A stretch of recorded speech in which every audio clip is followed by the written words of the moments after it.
I've been wondering. I've been seeing a lot about this game. I ain't gonna lie. I seen it was like Elden Ring. I bought it, installed it before it was done downloading. I uninstalled it. Okay, these type of games, they out of my expertise. All right, and I downloaded Bramble and A Way Out, and we gonna play those instead. Sun Wukong.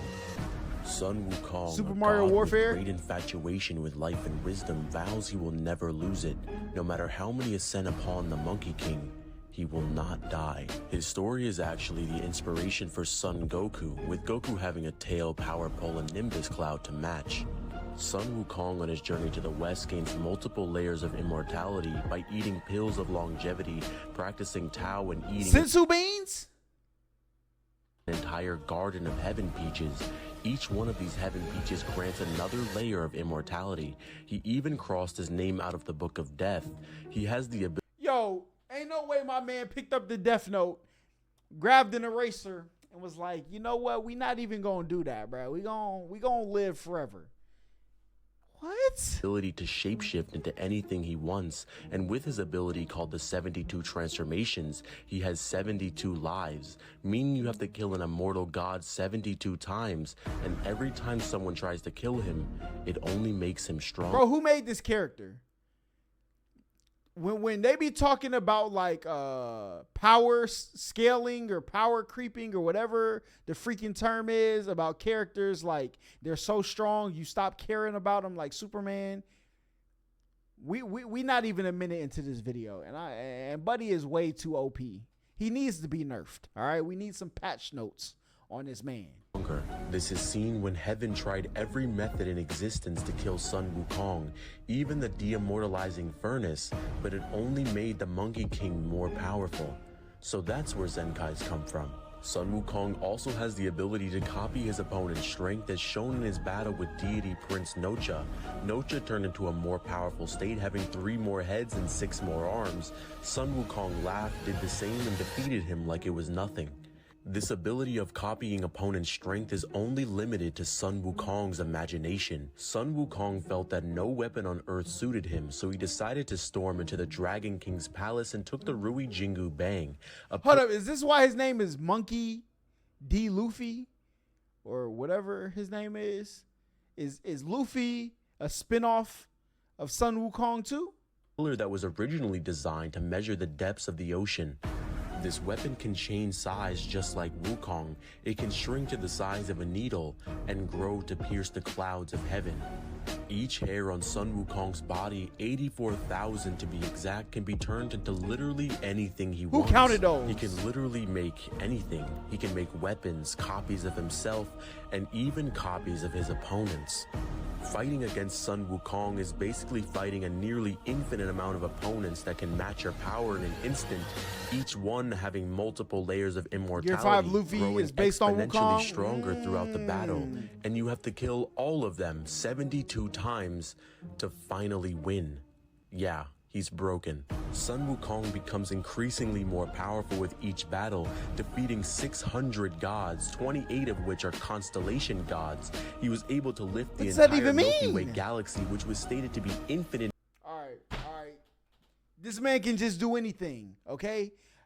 Listen, Greek mythology, at least they had like some, okay, Odin. Odin was Greek, or what's the other mythology that being the Kratos, God of War games, is Greek?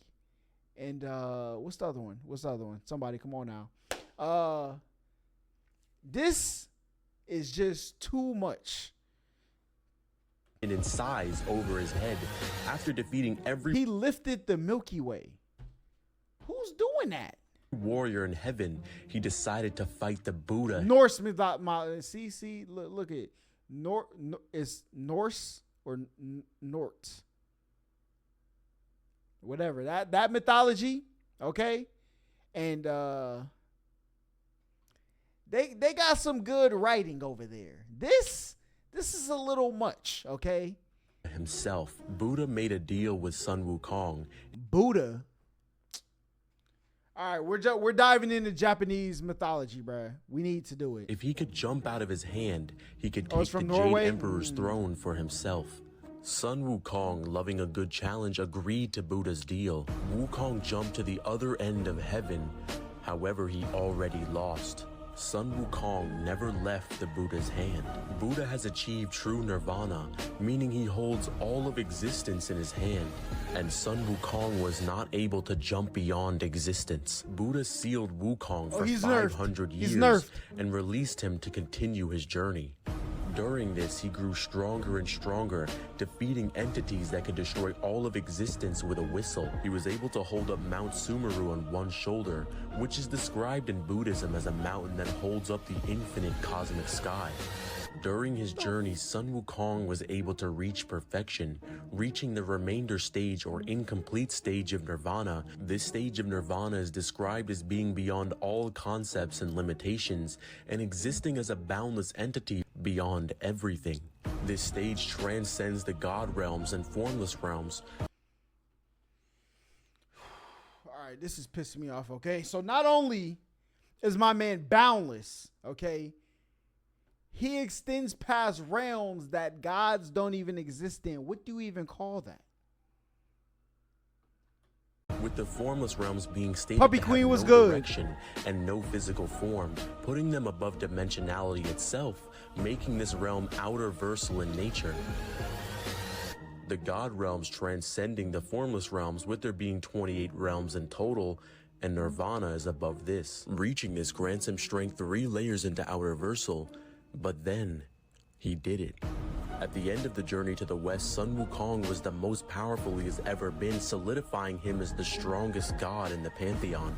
He was brought before the Buddha himself and transcended to the complete stage of nirvana, becoming the sage over heaven, the fighting Buddha, Buddha Wukong. Wukong reaching this final stage puts him above everything in existence, making him more powerful than bodhisattvas. Bro, what's the point in the game, though? If you're playing as somebody who can't die, and I play the game and I die, I'm uninstalling the game. It's false. It's a lie. All right? Beings that have achieved this incomplete stage of nirvana, and they state that Buddhas are incomprehensible to them, with bodhisattvas being part of the transcendent. The transcendent is being above all worlds, never returning to anything lower, meaning an infinite hierarchy of outer-versal beings, with Buddha Wukong looking down at all of this. Wukong now having high outer-versal strength, becoming all-knowing, all-powerful, and omnipresent, meaning he's everywhere and nowhere, all at once. Fighting against Sun Wukong is a fight you're not going to win. With his immeasurable layers of immortality and the fact that he's literally above life and death itself, Sun Wukong is truly one of the most powerful characters in all of fiction. It's almost ridiculous how broken Sun Wukong is, because any opponent that he faces... That don't even... Okay, I'm going to be honest with you, bro. Look, I don't want no smoke from my Japanese brethren. Y'all have created some great things in life, okay? But a character that is above ever dying, like you wrote into the script, this person is immortal. Nobody cares about immortal characters, bro. You might care about them for a little bit, but other than that, they're not important. You gotta have like some pitfalls. You gotta be able to die. You know what I'm saying? Kratos pulled up on Zeus and was like, "Yo, big dog, I know you out here doing your thing, but your life, give me that." You know what I'm saying? It was lit. And then Kratos thought he knew everything. Then what happened? Atreus pulled up and said, "Listen, Daddy-o, you don't know everything you think you know, okay? It's time for me to take over the throne. I'm him now, okay?" This is a little cases, he can simply make 84,000 copies of them and sit back as you fight 84,000 versions of yourself. The great sage equal to heaven, the Monkey King, the fighting Buddha, Sun Wukong. What's up, guys? It's Divine. If you guys enjoyed this video, make sure you guys leave a like and subscribe. And all right, we gotta read some comments, man. We gotta hit the board with a like for explaining that to us. As a Chinese, I can tell you Sun Wukong cannot be killed, nor can Buddha kill him, but he can be imprisoned or sealed. I guess that's a good concept. You get locked away like Tyr, you know what I'm saying? For eternity, like freaking what's buddy name? Who Jonathan Majors was in Marvel? Kang. You know, maybe, but that's not really an interesting story because like they're just locked into nowhere. Okay. Isn't that overpowered? Exactly. You know what I'm saying? He can make 84,000 copies of himself, which can make 4 more copies each, and so on and so on. That's true. Infinite power scaling at this stage, but there was more to go. Exact, bro. Like characters got to be able to lose for it to be interesting. Okay, telling me this is what I'm supposed to be. I don't know, bro. Y'all let me know. I'm not playing the game, but I am definitely, if there's another channel that people suggest breaks this down a little bit better, I'm interested to watch. Okay. We watched, I never played God of War, but I did watch Corey's God of War playthrough for the 4th one. And I'm locked into the story so much so I'm going to go back and play all the old ones. You know what I'm saying? One of these days. Okay. But what was it? Black Myth? I guess we'll let the game sit out for a couple more months. Maxor might make a video. We'll tap in or something. But other than that, just too overpowered for me to need Holla to play Ghost of Tsushima. Okay, we watched Ghost of Tsushima 1, and I heard Ghost of Tsushima 2 is supposed to come out.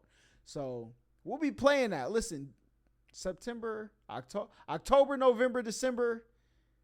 It's a lot of games coming out, and we on all of them, bro. Okay, so y'all head over to the Twitch type beat. You feel me?